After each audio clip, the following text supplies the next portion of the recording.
Meus amados irmãos, sejam bem-vindos a mais um EBV. É um prazer estar com vocês em mais essa oportunidade. Vamos orar, que hoje nós vamos estudar sobre o livro de Abacuque, panorama do livro de Abacuque. Pai Santo, Pai amado, agradecemos essa oportunidade, Senhor, de estarmos diante da Tua presença para estudarmos o livro do profeta Abacuque. Nos inspira, nos ilumine e nos guia. Em nome de Jesus. Amém. Meus irmãos, o livro de Abacuque é um livro extremamente citado, né, nos dias atuais, principalmente a sua parte final, aquela parte que ainda que nada dê certo, eu me alegrarei no Deus da minha salvação. A questão é que Abacuque, né, a verdade é que por trás dessa beleza do final do livro de Abacuque, que é um canto, existe toda uma história que está sendo desenrolada, que está sendo desenvolvida. E essa história não é uma história muito feliz, digamos assim, para o povo do profeta Abacuque. Pelo contrário, Deus havia enviado um oráculo a esse profeta de que haveria punição, haveria rigor contra os atos injustos de Judá. E aí Abacuque, ele recebe esse oráculo e ele faz algumas perguntas para Deus. Ele é bem parecido na forma da pergunta, de como a coisa acontece, com o livro de Jó. Porque enquanto Jó trata do indivíduo, da pessoa, em meio ao sofrimento, o livro de Abacuque vai tratar sobre o sofrimento de uma nação, o sofrimento de uma nação decorrente dos seus pecados. Tem essa diferença marcante com o livro de Jó, que tem a ver com o pecado, porque Jó não existe menção a pecado de Jó, mas de fato existe um paralelismo, existe um paralelo com o sofrimento, só que agora o sofrimento da nação. Mas vamos lá. Abacuque, o nome de Abacuque significa abraçar. E o livro do profeta Abacuque, né, leva o nome desse homem sobre quem não existe nenhuma informação adicional. Abacuque se admite por alguns comentaristas que seja um sacerdote, mas meramente pela expressão de canto do capítulo 3. Nós vamos entender como Deus permanece santo, agindo em um mundo mau, aprender a confiar na justiça de Deus em relação ao mal e colocar as nossas dúvidas diante de Deus como um ato de fé. Vocês vão ver que Abacuque ele faz um tipo de questionamento para Deus, mas é um questionamento sincero e não um desafio baseado no seu orgulho, mas um questionamento sincero, advindo da fé e da perspectiva de buscar entender como Deus age ainda no mundo mau. A nossa revista traz uma história interessante, né? Que eu vou ler para vocês aqui. Um rabino certa vez escreveu: Moisés deu a Israel 613 mandamentos. Davi os reduziu a 10, Isaías a 2, mas Abacuque a 1. O justo viverá pela sua fé. Então, é o capítulo 2, verso 4, que inclusive é o nosso versículo-chave, né? O justo viverá pela fé. Diríamos que o livro de Abacuque é o livro da reforma, né? Porque lá na frente nós vamos encontrar Paulo resgatando essa expressão de que o justo viverá pela fé, no capítulo 1, versos 16 e 17 lá de Romanos. E o autor de Hebreus também vai utilizar essa expressão de que o justo viverá pela fé, mostrando que as pessoas daquela região deveriam perseverar, não deveriam apostatar da sua fé. Bom, o cenário político da época é um cenário bem oscilante, bem transitório. Por quê? Porque a Assíria, que inclusive vocês vão lembrar dos encontros e das aulas passadas, que havia destruído e dominado as tribos do norte, né, o povo de Israel, que era a maior potência bélica e econômica da época, começa agora a perder influência.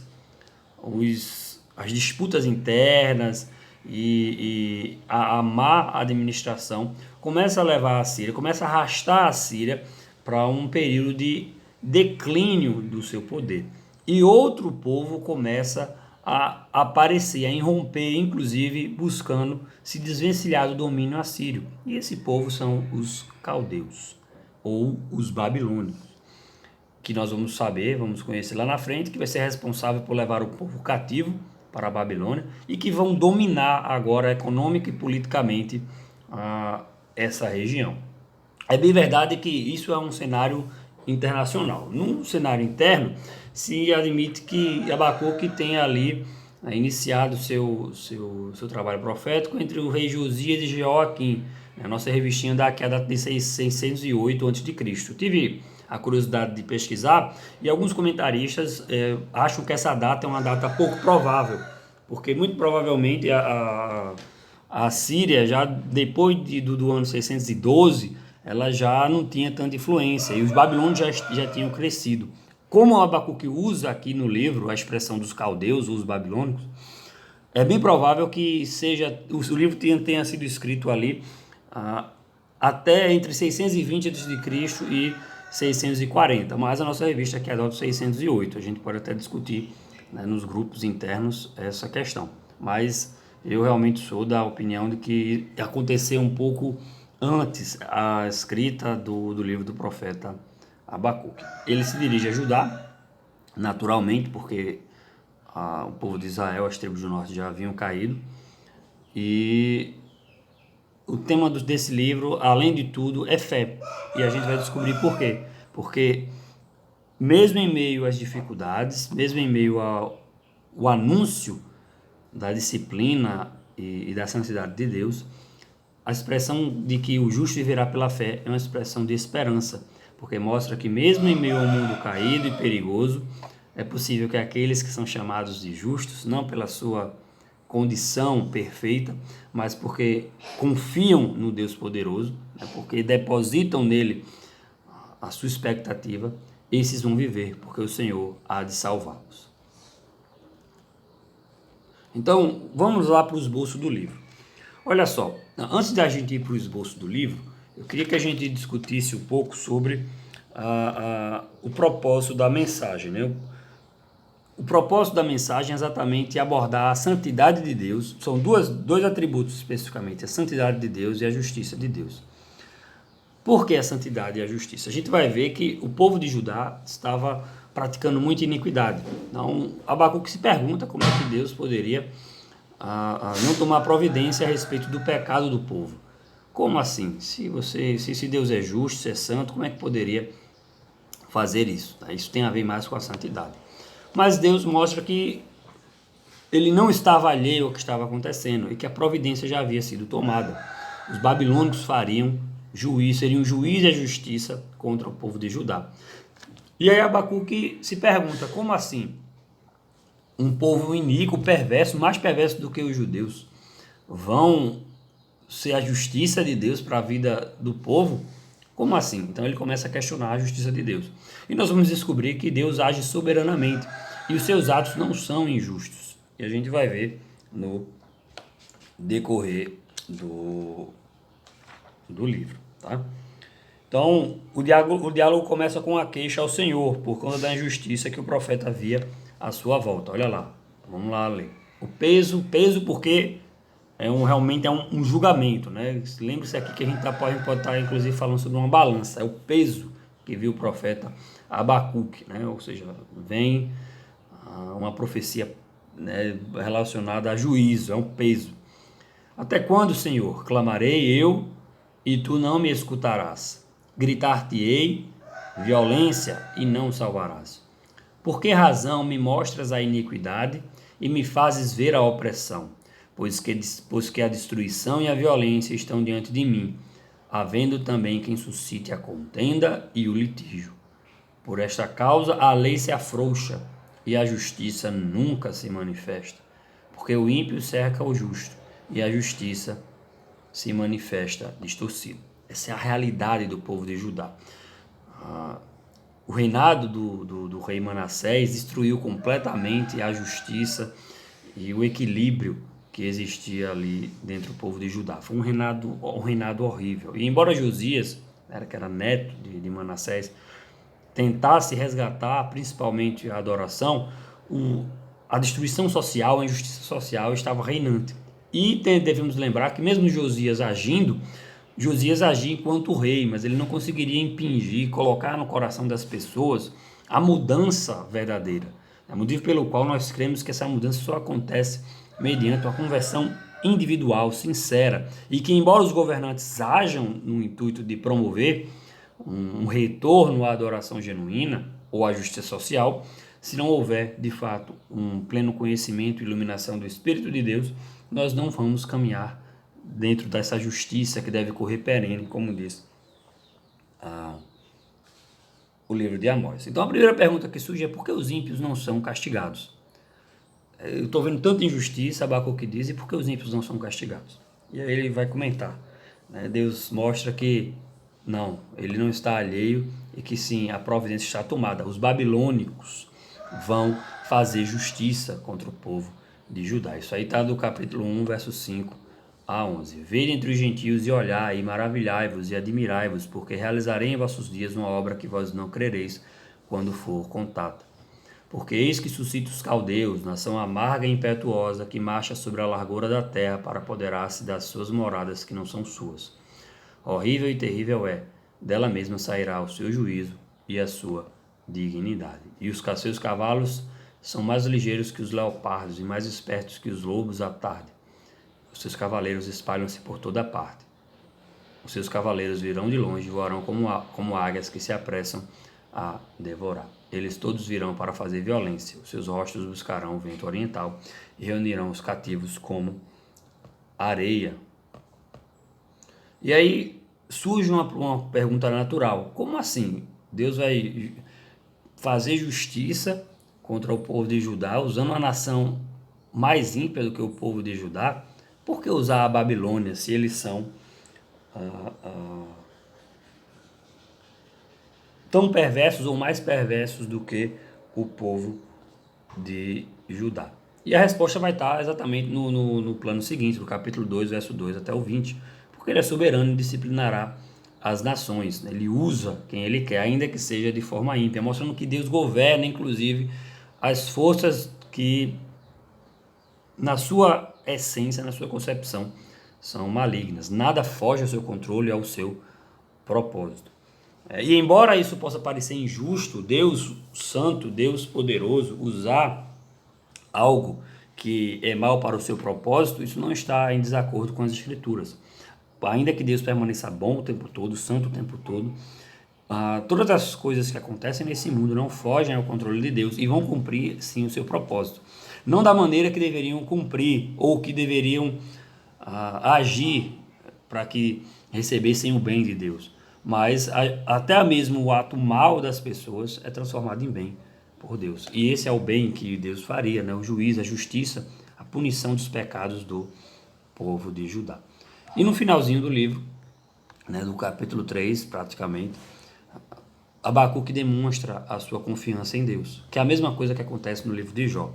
Deus, quando aparece lá a Jó e diz que Jó simplesmente não conhece absolutamente nada, porque ele foi quem criou as estrelas, o mar e todas as coisas, ele incita a Jó a pensar o seguinte: realmente, eu sou mortal, eu sou finito, e como eu posso acusar Deus de não ser justo, de não ser santo, ou de me estar punindo injustamente? O fato de sabermos que Deus é soberano, poderoso, santo e justo, deve nos ensinar a confiar nele, ainda que existam e hajam tempos difíceis, em que a justiça parece estar pervertida, ou de que Deus está alheio ou distante das situações cotidianas. Então, a expressão que a gente geralmente usa, né, é aquela da balança, que em geral tem a ver tanto com o povo de Israel quanto com outros povos. Quando Deus fala, né, da medida dos pecados dos amorreus, dizendo: olha, vocês vão herdar uma terra. Quando ele fala para Abraão, vocês vão herdar uma terra, mas não vai ser agora, porque a medida do pecado dos amorreus não se encheu. É como se tivesse uma balança, em que Deus, por ser longânimo, espera para manifestar a sua ira. Aí nessa balança tem um lado bom e o lado ruim. Quando essa balança pende muito para o lado ruim, aciona um botão de alarme quando se manifesta a ira de Deus. Mas também, se houver algo bom, né, e o bom pesa mais do que o ruim, essa balança volta e esse botão da manifestação da ira não acontece. Um exemplo prático foi o que a gente estudou, né, com Léo no livro de Jonas, quando Jonas se dirige a Nínive, prega e Nínive se arrepende. Então, o oráculo de Deus era que viria a condenação, mas aí a pregação fez exatamente essa balança oscilar para o outro lado, né? Futuramente essa nação seria punida pelos seus pecados, mas naquele momento foi salva pelo seu arrependimento. Então são conversas, né? São discursos, são 3 discursos, na verdade, que Abacuque trava com Deus aqui, né? Ele conversa a respeito do julgamento do povo de Judá, mas no final das contas ele declara plena confiança em Deus. São perguntas e respostas aqui, mostrando que o cuidado com o povo se transforma também em oração. E cuidado, né, diante da situação de justiça, mas cuidado também em temor pelo julgamento, pela condenação que estava sendo anunciada. A oração não pode ser negligenciada mediante qualquer justificativa.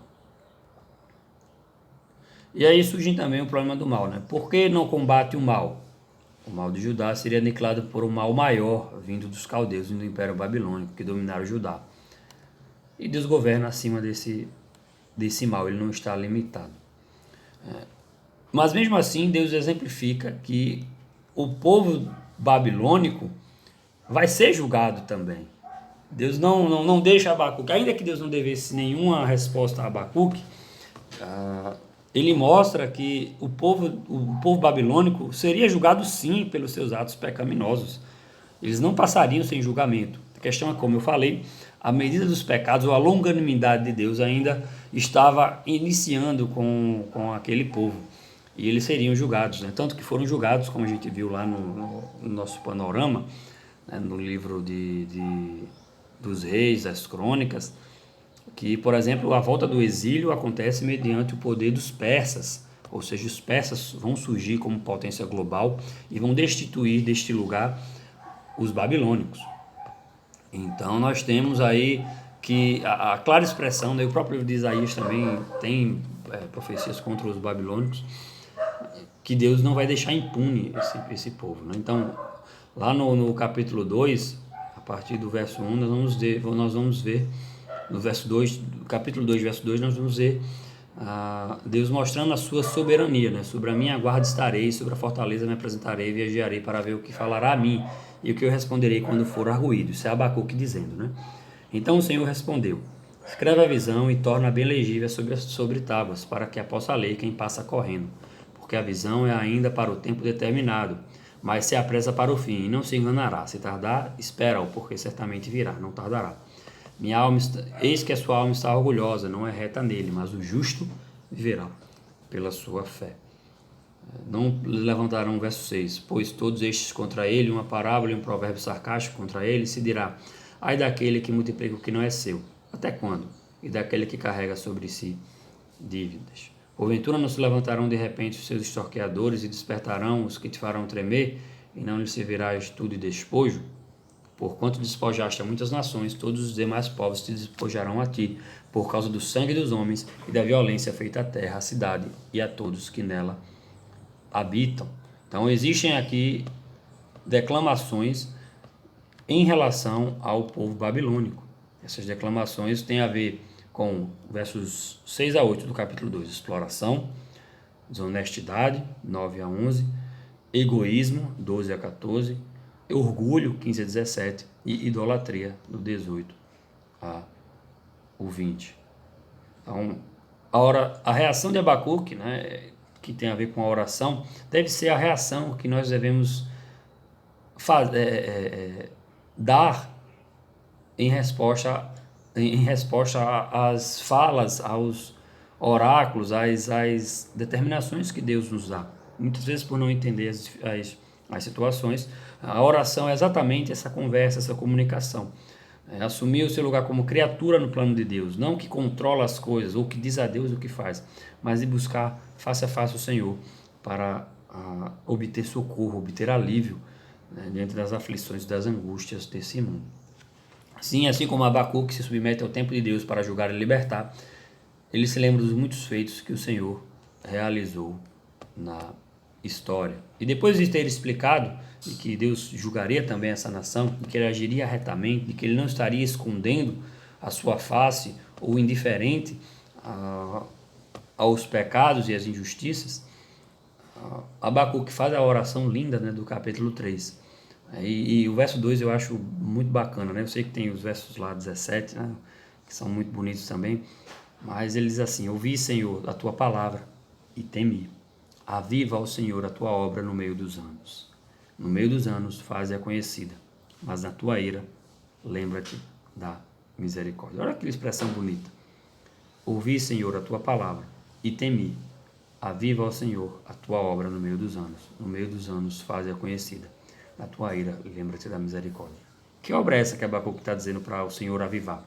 Não é uma obra que vai trazer alguma satisfação ou comodismo e conforto ao povo. A obra que Abacuque se refere aqui é a condenação, é a punição do povo, ao entender que Deus haveria de julgar Judá a partir dos babilônicos e de que isso não afetaria a sua condição de justo e de santo, e que ele julgaria depois os babilônicos. Ele se conforta com as respostas que recebeu e diz: Senhor, aviva a tua obra, realiza a tua obra no meio dos anos, ou seja, no tempo, torna ela conhecida, mas na tua ira lembra-te da tua misericórdia. Ele ora genuinamente aqui para que Deus, ao irar-se contra o povo, não esqueça da misericórdia, numa clara postura de cuidado para com o povo, para consigo também, mas para com o povo. Abacuque se colocando aqui como mediador, como intercessor do povo, para que, ainda que a ira do Senhor se tornasse conhecida e manifesta, ele não esquecesse da misericórdia para com o povo. Então, gente, nós vemos, né, como o Abacuque lá no ápice da mensagem, ele se alegra tanto, né, e essa alegria é verdadeira, não é uma alegria teórica, que ele chega a cunhar essa expressão, né, porque ainda que a figueira não floresça, nem haja fruto na vide, ainda que decepcione o produto da oliveira e os campos não produzam mantimento, ainda que as ovelhas da malhada sejam arrebatadas e nos currais não haja gado, todavia eu me alegrarei no Senhor, exultarei no Deus da minha salvação. O Senhor Deus é minha força e fará os meus pés como das servas e me fará andar sobre as minhas alturas. Para o cantor mor sobre os instrumentos de corda. Essa expressão, gente, é uma expressão de quem reconhece de que Deus falou, vai cumprir e que teme o que vai acontecer. Mas ainda que tema o que vai acontecer, ele vai se alegrar no Senhor e vai exultar no Deus da sua salvação. Porque, como bem o Senhor falou, o justo viverá pela sua fé ou pela sua fidelidade. Ainda que a nação seja punida, o Senhor salvará aqueles que permanecerem fiéis, aqueles que são os remanescentes, que não estarão apostatando da fé diante da dificuldade, ou que já sejam apóstatas ou já sejam idólatras. É por isso que essa expressão de que o justo viverá pela fé, ela é extremamente importante, porque é isso que também, de forma análoga, vai acontecer no final dos tempos. Quando Deus se manifestar mais uma vez através de Jesus, na sua segunda vinda, e julgar os povos, aqueles que vão viver são os que viverão pela fé. Porque aqueles que não forem fiéis, né, porque até a palavra fé tem o mesmo radical da palavra fidelidade, mas aqueles que não estiverem na fé, esses serão condenados, mas aqueles que estiverem na fé viverão. E isso é muito importante, porque a justiça do justo não vem de si, ela vem unicamente de Deus.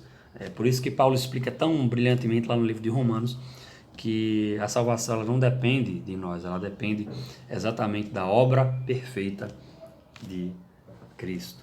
E esse é um dos solas da reforma, né? Sola fide, ou seja, somente a fé. Somente a fé em Jesus Cristo, né, que é o solus Christus, confere ao homem caído, pecador, perdão dos pecados e uma esperança de vida abundante e gloriosa com Deus. Deus é tão puro, né? Essa expressão tem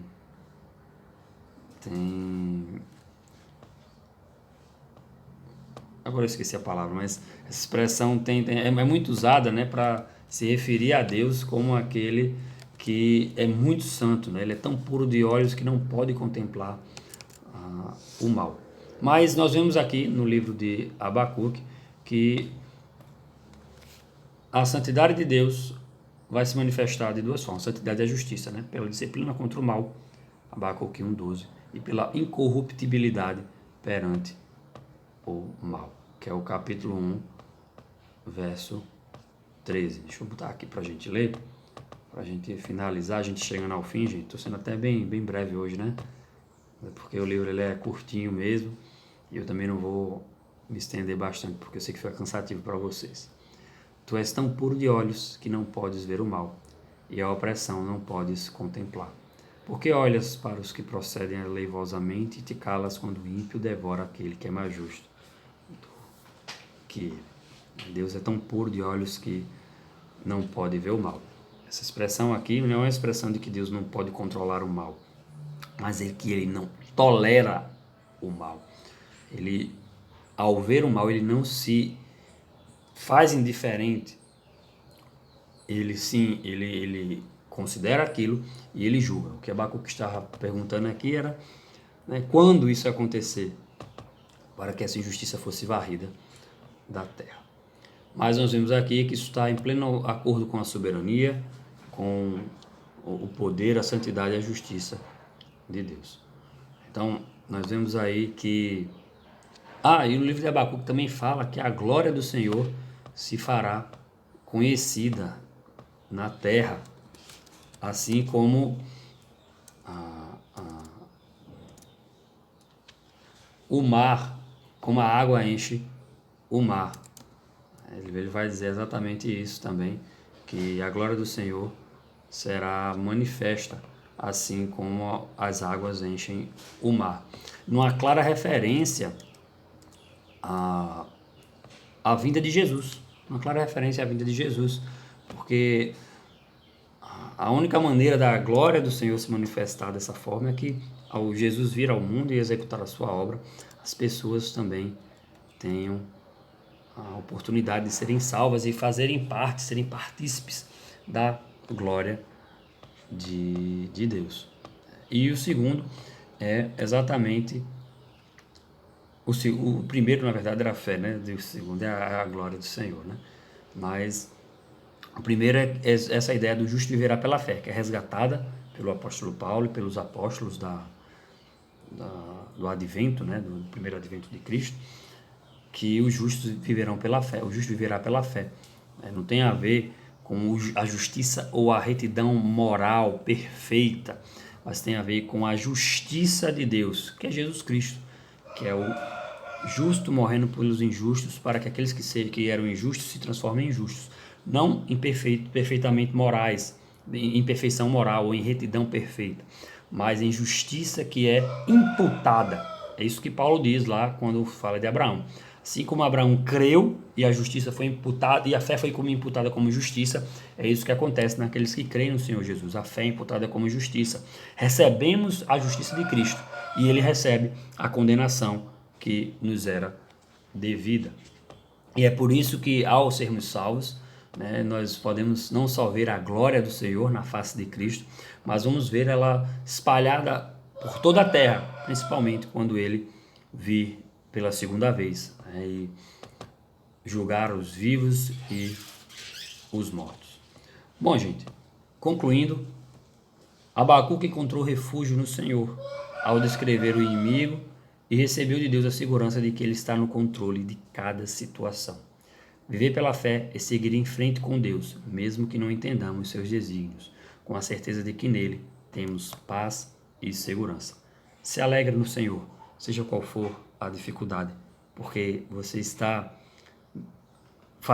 é parte de um rebanho onde o pastor é todo poderoso, onde o pastor controla soberanamente todas as coisas e não está alheio nem distante das situações que são pecaminosas, iníquas e que levam à injustiça. Pelo contrário, a seu tempo o Senhor manifestará o seu juízo e a sua justiça, mas em momento que muitas vezes não nos será tão claro, tão nítido, mas isso deve nos inspirar a confiar permanentemente, a não apostatarmos da fé ou a, em momento algum, atribuir a Deus qualquer injustiça ou qualquer outro tipo de palavra ou expressão que seja incompatível com os seus atributos e com o seu caráter. Pelo contrário, irmãos, vamos perseverar, vamos estar juntos na fé, porque o justo viverá pela fé. E a promessa do Senhor virá, não tardará, ela não falhará. Que esperemos ansiosamente por essa manifestação de Deus pela segunda vez através de Jesus, para que possamos estar com Ele para sempre. Deus abençoe você.